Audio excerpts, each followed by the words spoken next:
Sorry, am I to begin speaking or? Oh, sorry there. Good evening, everyone, and welcome to another edition of our Justice and Pieces guest speaker series. And certainly always fun there to kind of do the countdown whenever get the timing right. But I'm really happy today that we have one of my former students, a graduate from Trias College, and she's going to talk to you about how she progressed through the program, getting her license, and now starting her own practice. So thank you so much, Raiessa, for joining us here today. Not a problem. Thank you for having me. I'm really excited, actually. Um, so I'll give you guys a little bit of background information about myself and how I actually ended up enrolling in the paralegal program and when I enrolled and why I chose to enroll during that time specifically. So initially, and I'm sure many of you can relate to how I felt as well too. You know, fresh out of high school, I wanted to be a lawyer. And I actually ended up going to university. So I went to U of T for criminology and political science. And somewhere around my third year, or approaching my third year actually, I became uncertain of what that bachelor's of art could have provided me as or when I come out and graduate, because I was aware of the expenses, but very briefly of the expenses of law school. And I did want to have like a period where I could work, or maybe work and go to law school. So anyways, I started doing a search, a Google search, LinkedIn search, I think ZipRecruiter search, everything that I could look on during that summer about the jobs that I can get. And I saw absolutely nothing that was appealing, or that I thought that I was worthy of with a undergraduate degree. So then I was aware of being a paralegal, or I was aware of the industry, or the career path of being a paralegal. So then I started looking into programs, and it was pretty intriguing, or at least I was intrigued. I didn't know much about it, to be honest. I didn't even know you needed an accredited diploma, or a diploma at all. I thought maybe a certification, or I thought maybe I'd qualify after graduating from a relative university undergrad. And I didn't even know that there was a licensing process. Anyways, after, of course, researching during that summer is when I decided to enroll in the paralegal program, because I thought it was the next step to actually approaching what I wanted my long-term goal to be. And I didn't want to come out in my mid-20s $100,000 in debt, especially with that as well too. You know, I don't come from a super rich family who would have funded my tuition as well. So I was thinking about how to become independent on my own. And I thought that enrolling in a paralegal program as well would have provided me with really great experience for preparing myself for the legal industry. And I think it has provided me with extremely good experience right now, at least for as I progress through it, because I'm still learning every day. Anyways, so when I was enrolled in the paralegal program, I had a lot of other commitments to do. So I think that was the most difficult part for me to actually progress through it and to be successful into it, because I had so many things to do. And I don't know how many of you guys can relate to that. I know when I was in school, I had one other classmate. He had a full-time job in addition. I was still enrolled part-time in my university course, and on top of that I had a part-time job. So I had a full week, and I'm sure JP can confirm this. I wasn't always in class, and I wasn't punctual either. But the thing that really allowed me to progress is that I made a lot of connections, and I made a lot of relationships with a lot of the other students in my class, and I really chose who I spoke to and chose to engage with and do group projects with very carefully.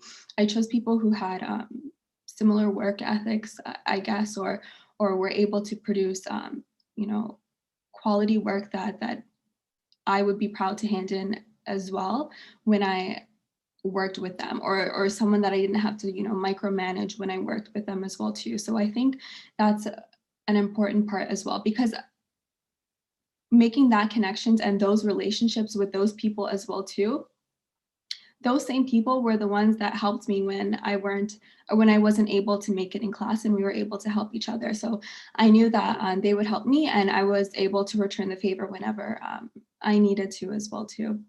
And so yeah, I was pretty lucky enough to um, have some really great classmates. Um, and even to this day, we still stay connected. Um, some of the other things that I can think of when I was in school is, well, I'm assuming you guys been online learning for the entire program? Yes, so I think there are some students who just finished and they had maybe 4 to 6 weeks in person before the pandemic hit, about exactly this time a year ago. And then I have students who started in August. So they're about halfway through now. And then I have students who just started a couple of weeks ago or a couple months ago at the latest point. So those are the three kind of groups of students, and plus obviously anyone else listening, but largely fully online, which is something you didn't experience. Now, um, anything maybe you can share about if you had to do it online? What would that have helped you? And I laugh a little bit of when you were mentioning about coming in late. I think you got a little bit away with it because I think your friend Nick would come even later, and I specifically remember him coming late every day. But what do you think in terms of students who are studying now remotely? If there's anything you have in your experience, or certainly dealing with clients remotely, what are some tips maybe you can share about that? So I actually have had the experience, not with my paralegal program, obviously, but with my university program, I've had the experience of doing online learning and online classes. I do think that if my class was online, I would have been a lot more punctual. I would have been present more often, obviously, because you get to do it at the comfort of your own home. My class was for the paralegal program, my class was 8 a.m. to 12 p.m. And the night before, I wouldn't come home until 10:30, sometimes 11:30. So it was really hard for me to wake up, 6:45, get ready, and then commute to school. So I do think that it would have saved me a lot of time. And for my courses that I have taken online, it definitely did save me the commuting time. However, I'm assuming, especially for this course, for me at least, I think it's very important to form those relationships, but I'm assuming that it's a little bit difficult to form relationships with your classmates online. So I would encourage you guys to still try to put the effort out there, because these are the people, or this is the industry that you're going to be in, or that I hope you'd be in, or want to be in for a long time. And experienced paralegals aren't going to want to speak to you, or aren't going to want to freely speak to you as much as someone who is in the same position as you once you get out. So the relationship that you build within your class, especially sharing the same experience of being in the same class, I think makes you guys closer, and you guys are able to form a bond on that. And when you do graduate and when you do get licensed, you're able to still comfortably reach out to each other without having one person feel like they're more superior than the other, because you guys are essentially in the same platform, and you guys are going to sympathize with each other more, because you know how it feels like to be new, and that feeling is recent and it's present and it's very evident. um, and I'm not sure if JP has all the lectures recorded for you, but when my courses were online, I found it very helpful to look through recordings as well, because sometimes the readings are very lengthy, and if you need and so it's just easier to listen to someone speak and explain a concept or a topic versus reading it and not being sure of what you're reading exactly. So I really do think that helps a lot too. And I find with myself, I remember conversations and more than I remember stuff that I read. So I always think of my class or my instructor teaching as kind of a conversation, because they're speaking to you. And I think when I listen in on an instructor or professor speak, I take in what they're saying much more when I do pay attention, and I learn much more versus skimming through or reading something under pressure for an exam or anything like that too.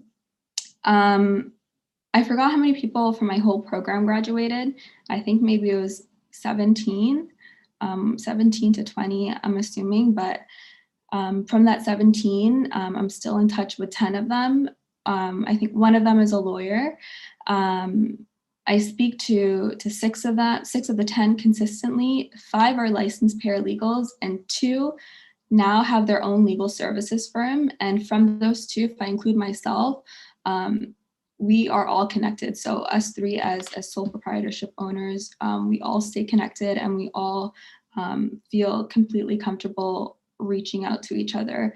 And we do reach out to each other. And sometimes we even refer matters or cases to each other, or share cases with each other if we don't feel comfortable enough handling it on our own. Actually, I just got an inquiry for a small, I guess it's my largest matter for a small claims court for the maximum, the 35,000. And I reached out to one of them to help me with it. So so I do think that those relationships are very important. Because other than that, I wouldn't know who else to reach out to. And I don't think that an experienced paralegal with, 5-6 years of experience would be comfortable or would be humbled enough to share that matter with me. But when people are starting out, we like to help each other. And I don't think that we keep like a competitive view between each other because we're so understanding of each other's positions. And I don't know how, if you guys are still doing group projects, but within the assignments, I know a lot of our group projects, or a lot of our projects or assignments were group projects as well too. I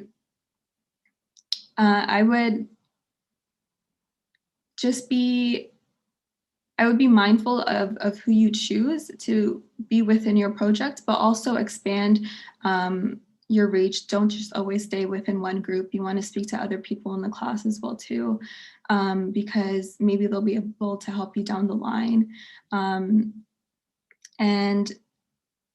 just really put in the effort to form the connection. And that's my biggest advice in this course as well too, because that's a lot of what got me through it. We all kind of just work together as a team.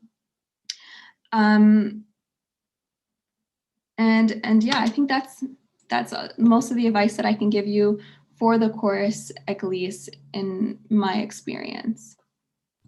Now, there is one thing certainly, I'm obviously not going to advocate to my students about, missing class or being late and things like that. But there are people who have similar situations like you did, where they are in school somewhere else, or they are working part-time or full-time, or they have family responsibilities or whatever else. And it's not always possible.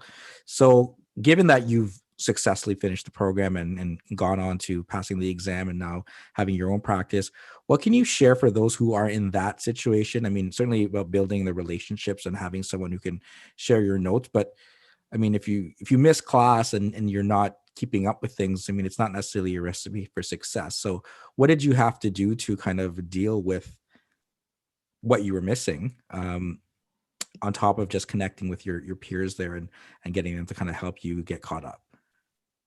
So sometimes I do look back, and I think, especially now, as I started my own practice, I do look back and I think, maybe I should have been in class more, or, it would have benefited me if I was in class more, because now I have to read through all these, legislations and statutes in depth. And a lot of the times, I don't, I don't have, recollections of my teachers or my instructors speaking about certain sections that I'm going through.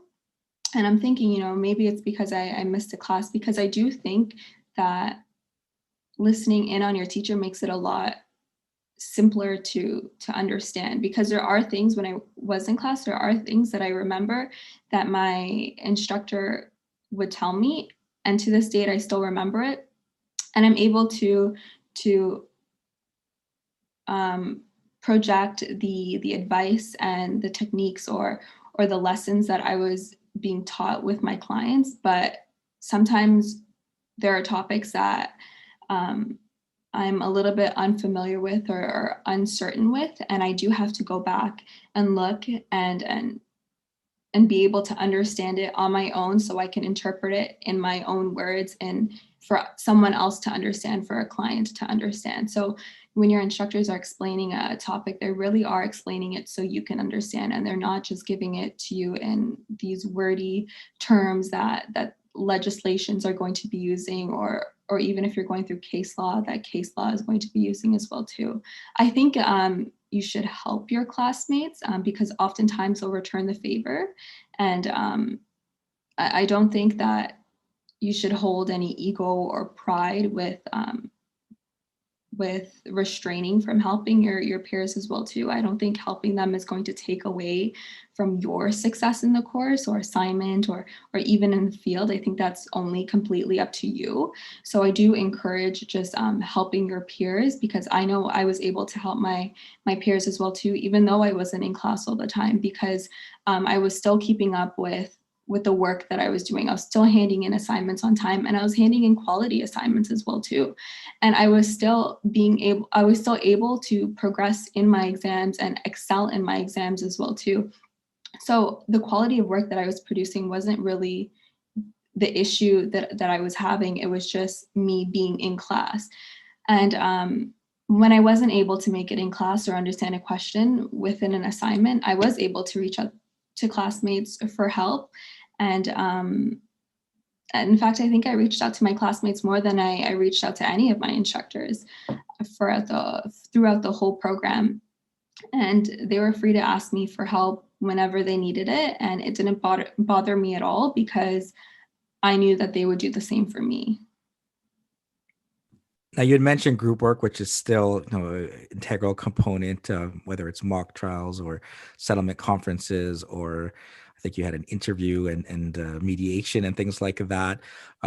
Now you mentioned obviously the importance of building those connections, but sometimes maybe you don't get to pick your group, or sometimes um, you have a disagreement, or you don't get along with people in who you're working with, and certainly that carries over even in the profession afterwards. But what strategies do you have when a lot of paralegal students or law students, or paralegals or lawyers for that matter, there's a lot of that difference of opinion, or someone wants to take the lead and someone else doesn't want to give them the lead? How did you find navigating that as a student, where certainly your marks were at stake, but you wanted to impress uh, Darlene or Adila there with a top-notch performance there in the mock trial? So I definitely did experience some difficulties or some disagreements within groups. Um, I personally, I'm not a very um, emotional person, or at least I think I'm very content, and I can hold myself and my emotions when I need to.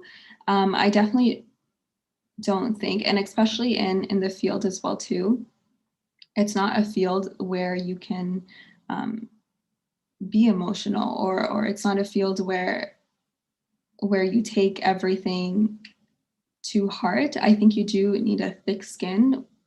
Um, I think that when you're handling these situations of disagreement, you should handle them diligently. Everyone is different. Everyone has different triggers, and everyone has different points of crossing the line. I think my point of crossing the line is my line is very, very far. So it's really hard for you to cross the line with me, because I guess I just have a high patient tolerance.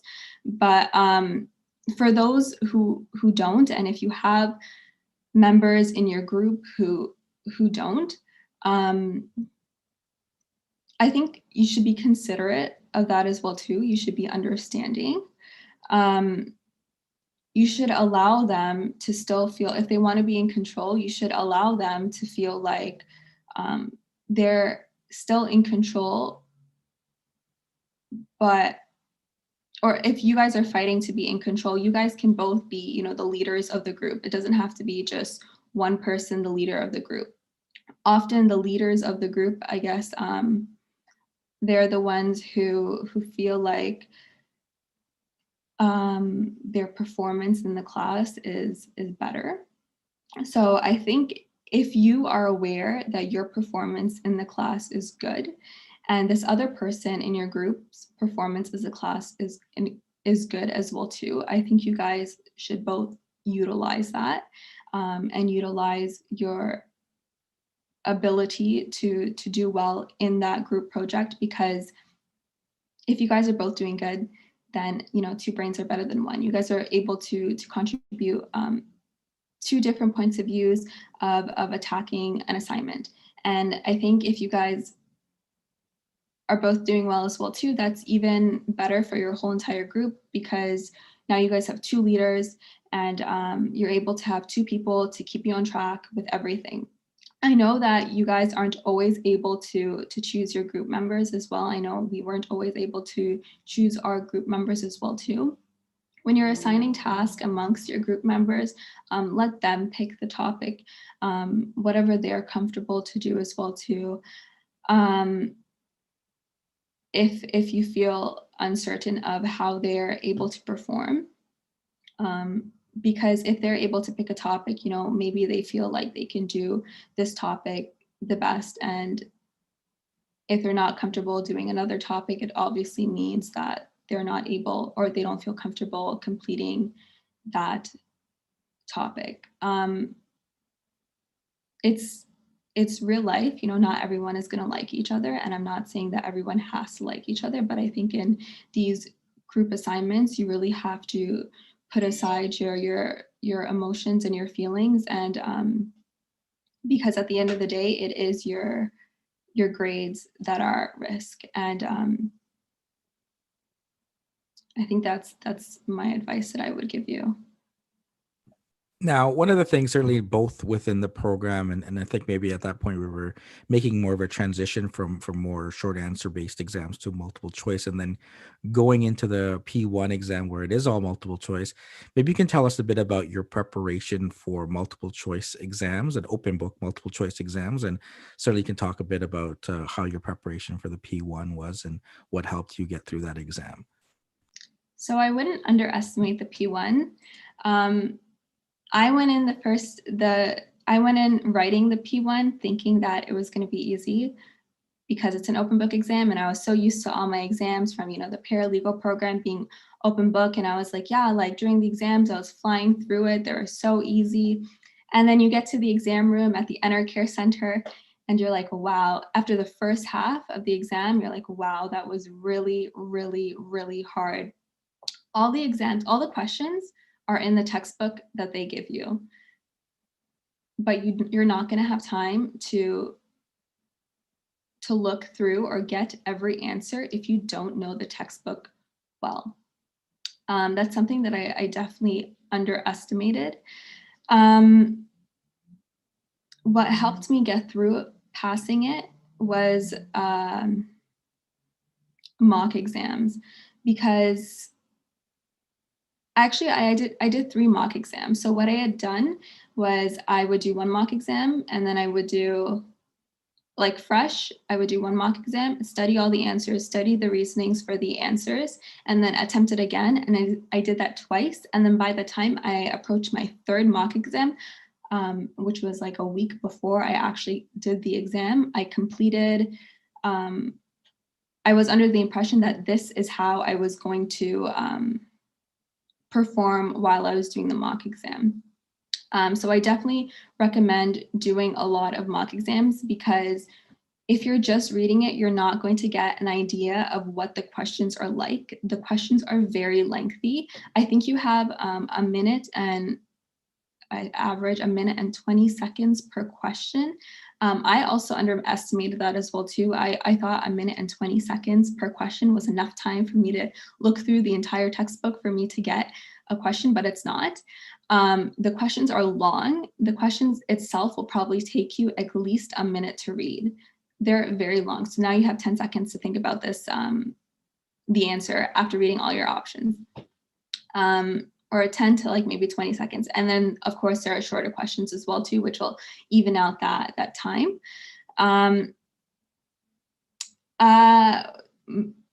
When I did the practice exams as well too, I know Iman has really good practice exams just because they explain to you each of the answers. So I would definitely recommend getting that package or even splitting the package with a couple other classmates that are also writing the exam whenever it's your turn to write. If you're open to doing that, to split the costs, which is also really great as well too. I would recommend reading the book, the whole thing at least once. And the professional responsibility section is 40% of your exam. That I can confidently confirm. So read that professional responsibility section twice because it's nearly half of your exam. And just know the textbook. Also, one thing that I didn't know walking into the exam is that they actually section it off for you. So it's going to say, you know, this section is administrative law. This section is civil law. This section is professional responsibility, which really helped me a lot because actually when I prepared my my textbook to take with me in the exam room, I sectioned them off in like I think 6 different binders because there's 6 different topics. And when I came to a section that was, you know, administrative law, I was able to just grab that one textbook or that one binder of mine, and I knew that this is the only thing that I'm going to need to answer all of these questions. So that was really helpful. I didn't know that walking into the exam room that I was going to be able to do that. I thought that I'd have to guess which section of law this question was in, but yeah, so I really wish I knew that actually walking into the exam room. I think there was a question in the chat. Yeah, so here, let me ask that for you. So you mentioned one of your classmates ended up becoming a lawyer, and when she did become a lawyer, did that kind of make you think, hey, maybe I can go to law school now? Or did that sort of motivate you? Now I want to start my own practice. When she became a lawyer, and actually I was very, very happy with her. I don't think there was like any, oh, like, you know, I should be a lawyer as well now too. No, I'm aware of how much it costs to go to law school, and I'm pretty happy with where I am right now, at least. I do see it in the future potentially because I do have that undergraduate degree that I can apply as well too, but it's definitely not something that I'm thinking of doing right now because I really don't want to be $100,000 in debt in my 20s. So I'm hoping that, you know, throughout the next couple years, I can gather some legitimate legal experience. And hopefully when I do work my way up, or if I do work my way up to actually enroll in law school, my history and my experience as being a paralegal would sincerely benefit me. Now, certainly thereafter getting your license, the next step obviously now for you has been to start your own practice. What made you make that decision? And then you can certainly talk about the subject areas and what maybe influenced you to decide what areas you wanted to get into when establishing your own practice. Um, so my initial plan wasn't to start my own practice. When I enrolled in the program, I didn't know I was going to start my own practice, to be honest. I started looking through jobs again, and this was during the pandemic because I was only recently licensed, and I got 2 job offers. But anyways, I was doing some interviews and I was looking at salaries and you know, experience required. A lot of law firms aren't looking for entry-level paralegals to work with your full capabilities of a paralegal. You're very lucky if you can find one, and if you do, I would recommend taking that opportunity. But out of the program, I was only able to find positions for law clerks or legal assistants. And I already had 4 years of clerical office duties experience. So I wasn't really open to clerical duties in my opinion, because I don't think that it would have benefited me in the future with my paralegal status or license. It didn't really serve, in my opinion, it didn't really serve an experience um, or a beneficial experience for a paralegal, especially because a lot of the firms that were hiring law clerks or legal assistants, they were real estate law firms and family law firms. Real estate law firms, as in like you would have to. I'm not sure if many of you are familiar with TerraView and TerraNet, but you would just have to close real estate transactions on this software that you're not even allowed to use on your own as a paralegal. So that's not really, in my opinion, something that I would benefit from, because I'd be doing a year's worth. If I wanted to get, like, for example, a year's worth of experience, I'd be doing a year's worth of experience for something that I wouldn't even be taking with me for my own practice in the future. And family law, of course, we can't practice in family law either. So I really didn't want to limit my capabilities of a paralegal. And let's say I did go through those first couple years of experience with another law firm, then I I thought that I might have forgotten all of the stuff that I had learned, that I had also just studied for the P1.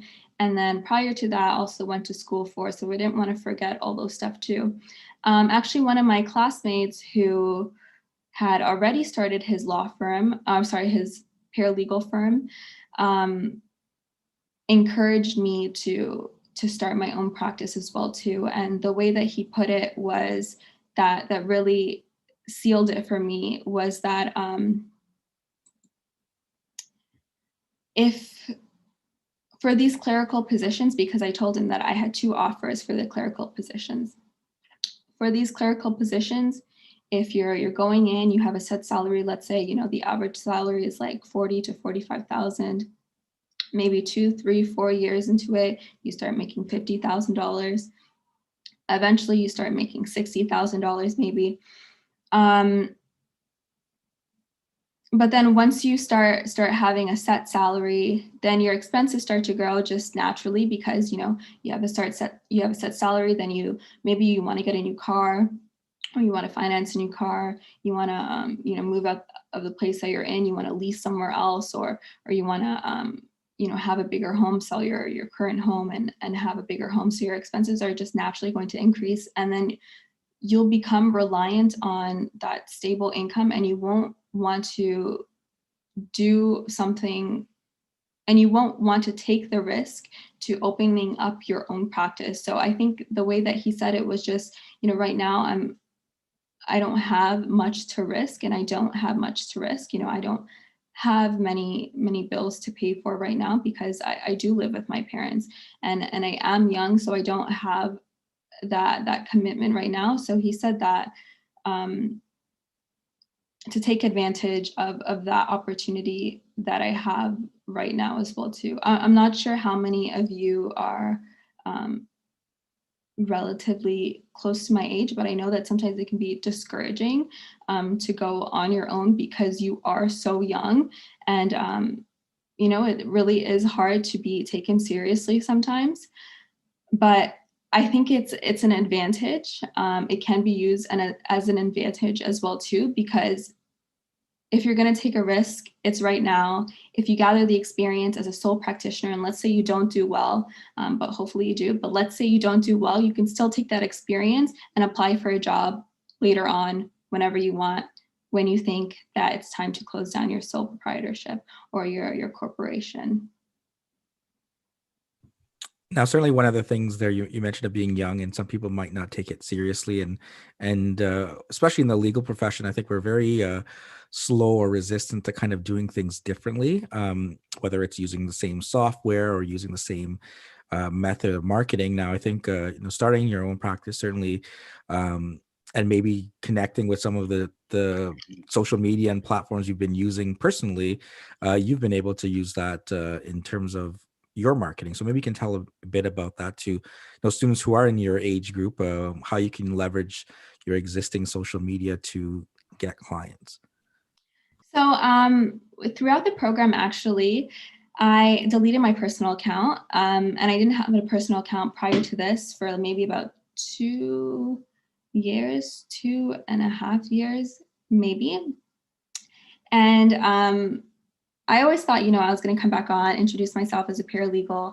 I also have another certification. I have a real estate certification that I haven't applied yet, but I always thought that like maybe down the line I reintroduce myself on social media with these qualifications that I have, and just have a strict, business account or strict professional account. And I think one of the advantages of doing that is you're not advertising on your personal account to now tell people to follow the second page of yours when they're already following your personal page. And a lot of people aren't really interested in all the business affairs that you may have, or interested in, let's say, the quotes that you're posting, or the information or knowledge that you're posting on your page. So when I recreated my Instagram page for my firm, for my legal services firm, I was able to connect still with all of the people that I knew, professional or not professional, so friends including, and they were able to, or they felt comfortable connecting with me, because I guess I haven't been on social media for a really long time. So when I had, I'm not sure how to put it actually, but when I did create that account, people followed me back, and I was able to follow them back as well too. Within my first, like, I think week, I got the most followings that I had. So I for that support. It was mostly people from, my high school, for example. Sometimes people from just my community that I live in around the Mississauga area, because I go to a gym nearby, and I've been going there for 6 years. So I guess people around that gym community as well, they recognize my face, and they followed me as well too. I think when you are posting, post yourself, because people connect with your face, and people connect with people. They don't connect with logos or symbols or quotes. They're connecting with you. I think that's a very important aspect, to just get yourself out there as well. And I try to market. I mean, generally, most of the clients and the inquiries that I've had are from people around the same age group as me, not maybe about, I mean, they're still relatively young, but maybe just about 10 years off. But I think I used it to my advantage, my network, because a lot of people in my age group, they're not, the safest drivers. They do get tickets. I guess it's something that you learn when you get older, to not take those risks, to speed, because you have more obligations, you have kids to go home to. But people around my age group aren't as careful. So I use that to my advantage to advertise for Highway Traffic Act violations. And most of my inquiries are for Highway Traffic Act violations as well too. My first client was for a Highway Traffic Act violation. And people within my age group as well too, I guess they're car junkies. So they have a lot of pride in the cars that they have, and how they drive it, and the modifications that they add to it. And especially, I guess, just in around the area that I live in, I think that's a prominent character around the area that I live in. And it's, again, mostly with people who are in a younger crowd. And I was able to get their attention, because a lot of them don't know people who are paralegals or who are lawyers, because they're within the same age group as me. And a lot of people who are my age are not paralegals or are not lawyers. And a lot of people who are around my age group as well too are not connected with them. So I was able to already have a connection with them because of the area that I live in and the institutions that I went to. A lot of them are from my high school, and a lot of them are from the gym that I went to. Actually, most of them are from, surprisingly, the gym that I went to. So I think even if you're a part of like any club or any association, you can really use that to your advantage. A club or an association that's not related to legal services at all, because it can be any hobby, you know, a book club or whatnot, because they become familiar with your face. I don't find that. I mean, some paralegals do say that the industry is, you know, saturated and whatnot, but in my experience, it's not. Um, you know, I haven't seen any other paralegals online market the way that I try to market myself on Instagram, and I really do try to stand out like that. Um, and And I have people tell me the same thing as well too, that they haven't seen any other paralegals on their network or on their feeds advertise or know any other paralegals at all as well too. So I think you should really use that to your advantage. Perfect. Now, thanks for sharing that. And certainly I'll have students, and maybe in your position, maybe not right now, maybe after, they write their exams, and they're going to be wondering the same thing. Should I be going to try to find work? Should I be taking these kinds of jobs? Or like you said, well, no, maybe it was a push there from your classmate who had his own practice. But what can you share about not being afraid to make that decision and go out and jump 2 feet in, and maybe you look back at your business plan assignment or something, if you have it kicking, about starting your own practice, right? I mean, I think people, as you mentioned, have that fear of the unknown, right? Is that, especially in a pandemic, right? That what if it doesn't work out? What if I don't get clients? What if I don't know what I'm doing? What do you think you can share to alleviate those concerns? Because obviously you may have had them yourself, and you went about starting your own practice.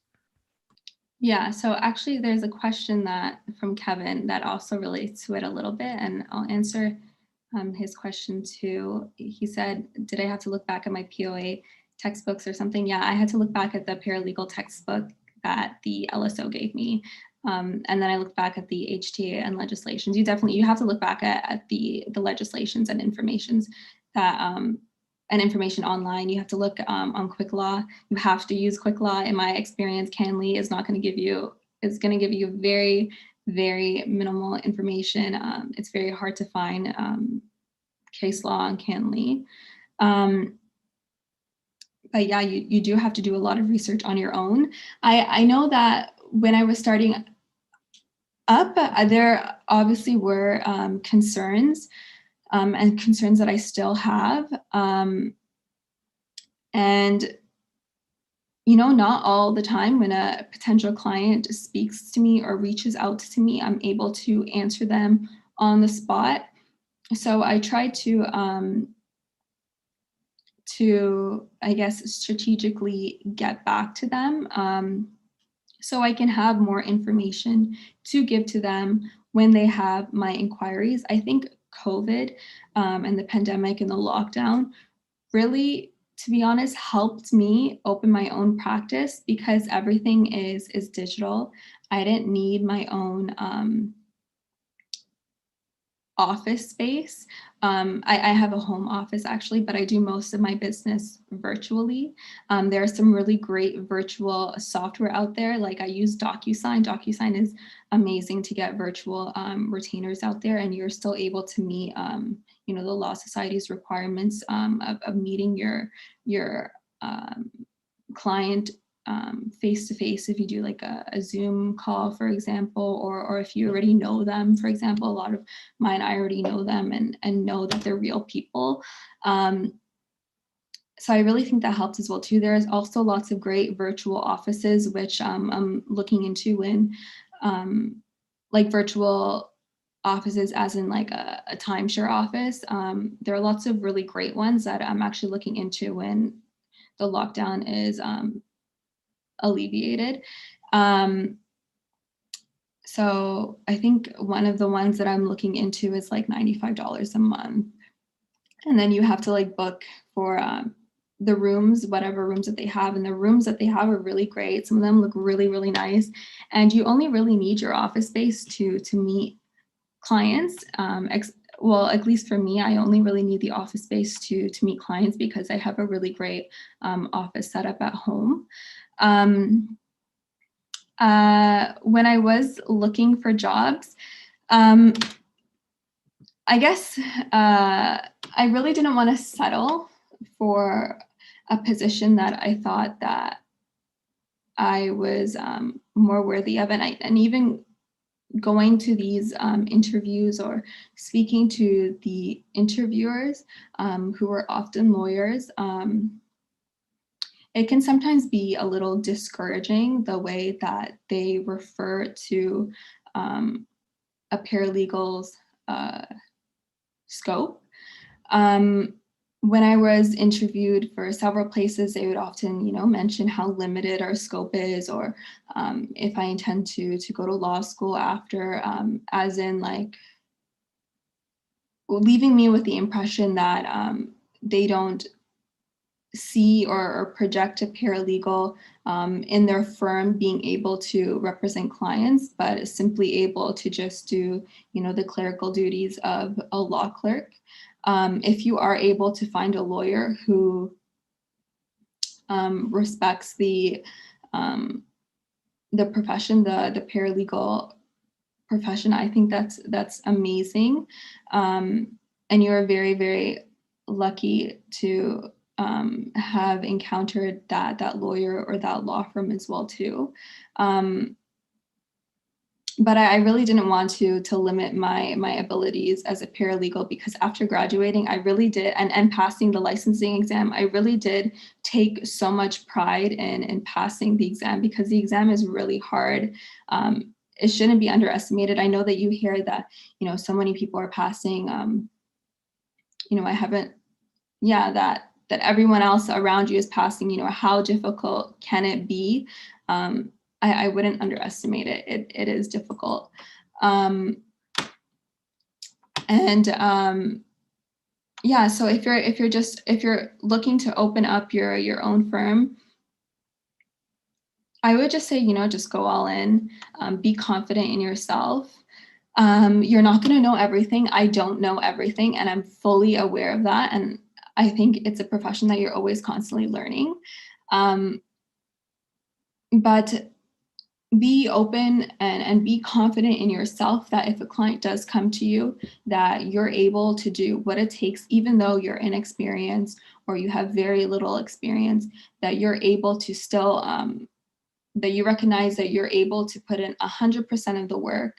You're going to probably need to work on those first few cases much longer than you're going to need to work on any other case, probably, because you're just spending so much time learning. So you have to be aware of that too, and just know your capabilities. I know that if someone is providing or is, holding trust in me to handle their matter or their highway traffic act violation or ticket, that I really do appreciate the fact that they did business with me, and I really am trying to put 120% of my effort into it, just so I can to make them happy. And at the end of the day, that effort is going to be rewarded with the experience. And maybe the next time you do a highway traffic act violation, it's a lot simpler.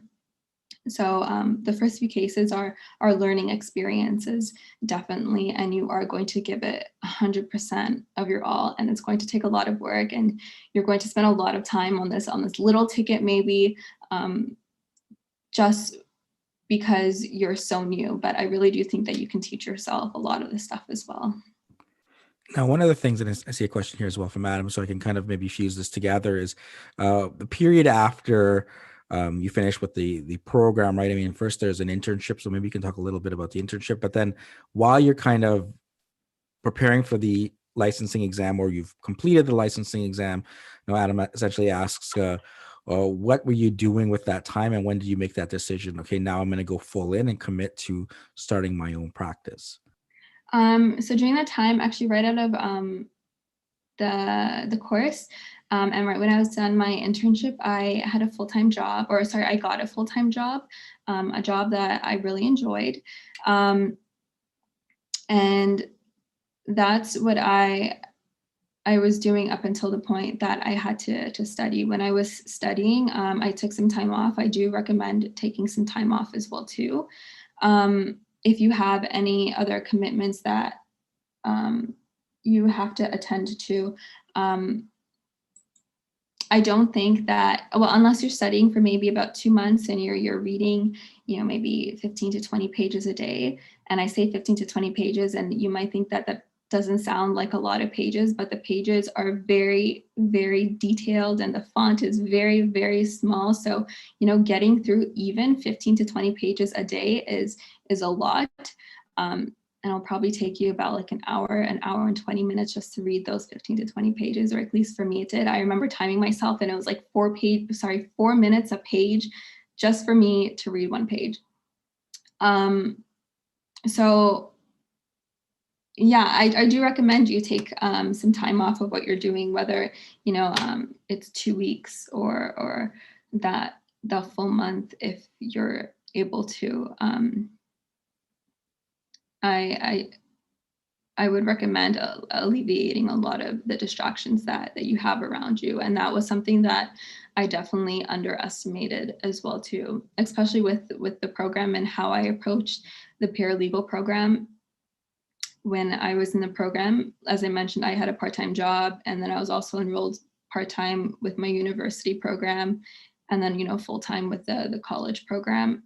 I thought that it'd be similar, and that the open book exams would be similar to the ones in the college, and it really isn't. It's not. Um, so I would take the exam very, very seriously. Now, certainly, yesterday was International Women's Day, and I think you were involved with an event on the weekend there about women in business. So perhaps you can share about what that means to you, and what you were doing, and um, what being a woman running her own business, certainly with probably what you were talking about on Sunday there. Maybe you can share with my students, building off International Women's Day yesterday. So I had the idea to host a Zoom webinar or Zoom conference sometime last month, because I do think that women encouragement and women support groups have been grown to be quite prominent in business industries as well too. And I do think that once you put yourself out there as a woman, and that you're supporting um, other women, will support you as well too. And you really want that support, because they're able to, ultimately grow your network as well too. If they're supporting you, they'll likely, share your content as well too, and you'll share their content as well too. So it's a really, you give and you get from each other kind of relationship as well, because you're supporting them and they're supporting you as well too. So I actually had some really great speakers during my webinar that I was able to reach out to. Some of them I know personally, and they spoke about a lot of them already had established businesses for several years. And I was actually able to learn from it, in addition to hosting the webinar. I didn't really do much to advertise. I just posted it on Instagram, maybe sent it to a couple WhatsApp groups that I'm a part of, told some of my closest friends to tell their closest friends. And I was able to get quite a few participants from it. And I was able to reach out and then I personally reached out to business owners to speak as well. I had an award-winning tech company owner speak as well too. She is very well established and known within the software marketing or application marketing industry. She gave some really, really great information on how she was able to administer herself too. I think she was like, she mentioned she was 25 when she started her marketing firm, and as a woman, she also mentioned that us as women, we tend to undervalue or devalue the services and that we provide, and sometimes that leaves us with charging the clients less than what we think that we are truly deserving of, just because we often feel like we're being underestimated or that we need to prove ourselves in order for us to charge a certain amount. So she really placed emphasis on that. If you project what you think that you deserve, you're going to get that in return, just from that attitude and confidence that you release as well too. I was able to also have one of my other licensed paralegal colleagues from the college program speak with me as well.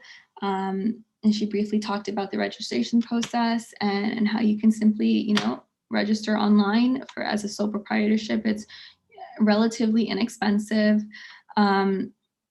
Or sorry, it is inexpensive. I think it ranges from I think it's like $40 online to do your sole proprietorship through the Canadian government website. And I had another woman speaker speak about an automotive shop that her and her husband run together.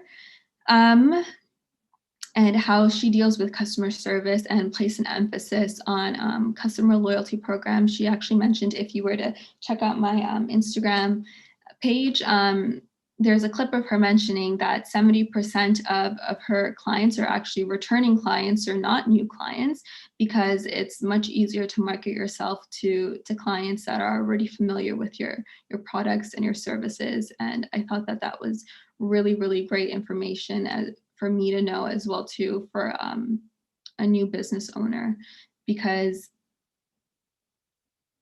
it and I guess it made me realize that for each client that I do have, and the ones that I do have right now, that I really have to, focus on that customer service when their matter is done. Obviously, their matter isn't done because COVID has extended everything, and I've been only in practice for a month and a half. So it would be really hard for everything to be cleared up for a single matter in a month and a half. But when I am done with their matter, I definitely am going to reach out to them.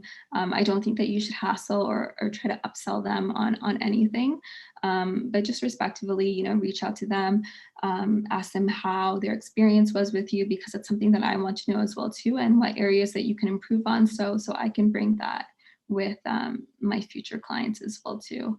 Yeah, it was a really great webinar actually, and I really enjoyed it. I thought that I thought it was a great idea. It was suggested to me to do it, and I'm happy that I did it.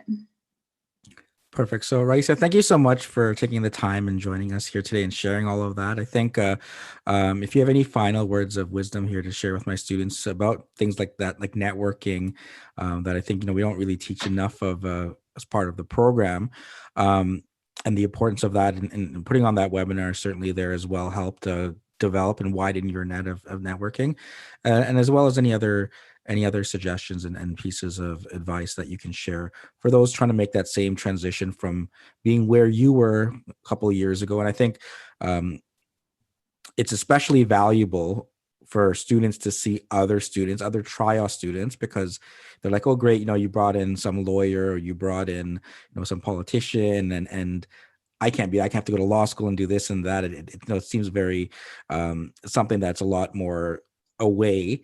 But when someone from trials comes in and say, hey, I sat in your seat, or not necessarily in your virtual seat, but in an actual seat in 2018 and 2019, and I was doing very similar assignments and similar exams, and I did well on them, and I got my license, and now here I am starting my practice. It's more meaningful because they can see that and visualize that's 2 years away for them, or 1 year away for them. So thanks again for joining us, and any final words of wisdom you can share. Um, my final words, I guess, would be just don't underestimate yourself. Be confident in what you do, and hold pride in whatever um, characteristic that you think um, is your specialty. Like, and if you know that you're going to put in the work to make each and every one of your clients happy, then there is nothing that is stopping you from opening up your own service. Because if you know that you're able to dedicate that time and that effort to make your clients happy, and you're able to do all of the research that you need to do, then you're definitely able to succeed. Actually, even now when I look at it, sometimes I'll have friends send me their case summaries that other lawyers had drafted up for them, or had attended trial for them, and then I would get their case summary. And even before they tell me how their lawyer or advocated for them, I would already have in my head everything that I would say, or everything that I would potentially say to advocate if I was their advocate, if I was their representative. So that also showed me that just because, you know, someone is a paralegal or a lawyer, or an experienced paralegal in comparison to a new paralegal, um, like myself too, that you really are equipped with the knowledge that you need to be successful in the industry, and just don't underestimate that, and just have um, confidence in that is what I would recommend for all of you as well too. Thanks so much, Raisa, again, and wish you all the best as you grow your practice, and certainly as you could pass that along to the others in your group that you keep in touch with. I mean, some of them have come and talked as well before, but I wish you all the best. And again, if there's anything certainly I can do, then don't hesitate to reach out. And thanks to everyone for tuning in as well today. Thank you guys so much for having me, and I hope you found the stuff that I talked about interesting.